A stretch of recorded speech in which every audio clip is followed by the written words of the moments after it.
Welcome to Little Koi Out of the Frying Pan, Thriving After Trauma. This post title is called My Name is Soon. Adopted Story Part 1. I am one of 4 adopted children, and I am the only one that made a full escape. I don't plan to write in any particular chronological order for this blog. Writing what inspires me day to day is my best method. However, I wanted to give some background information crucial to the rest of my story, and that is my adoption story. I was adopted at 9 months old from South Korea by a young couple that lived in Cedar Rapids, Iowa.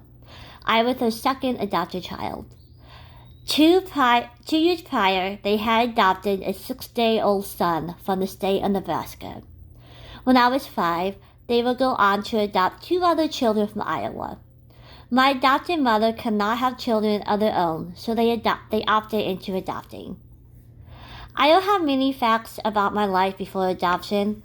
According to my slim file folder from Holt International, here is what I do know about my biological mother. She was 22 when she birthed me. She worked in a rubber factory. She did not know the father, as she stated it was a one-night stand on a girls' night out. She moved in with a friend when her pregnancy started to show. Up to that point, she had kept me a secret from her parents and family. And finally, she gave me a name. When I was 3 days old, my birth mother drove 3 hours from Busan City to Seoul to surrender me at Holt International Adoption Agency. She also gave me a name, Soon. It's spelled S-U-N, but it's pronounced S-O-O-N, Soon, which loosely means full of goodness.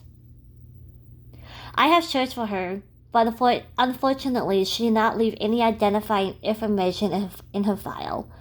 This is because pregnancy outside wedlock was taboo, which could result in significant repercussions. I cannot imagine the feelings she must have been experiencing at such a young age, trying to hide me from her family. As a child, I always wondered if my biological mother loved me. As an adult, I know she did. She loved me enough to give me a name. She loved me enough to tell my name to the adoption agency.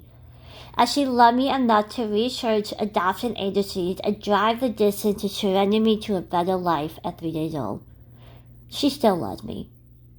Am I grateful that I was abused? Of course not. I am, however, grateful for the life I have now and the work I put into it. Furthermore, I am grateful for the decision my biological mother made along the way to ensure a better life for me. She had no idea I'd be placed in a home with parents that would hurt me in every way imaginable. I believe had she known, she would have made a completely different decision for me. When my adopted parents' friends and family celebrated my adoption, they would have no idea what would be in store for my future younger siblings and me either. My adoption was the kickoff to a life of fear, pain, and terror. Eventually, I would overcome it all, but it would take many years, misdiagnosis, and people who did not believe me. However, I am ready to share my story along with the hope and healing that finally ensued.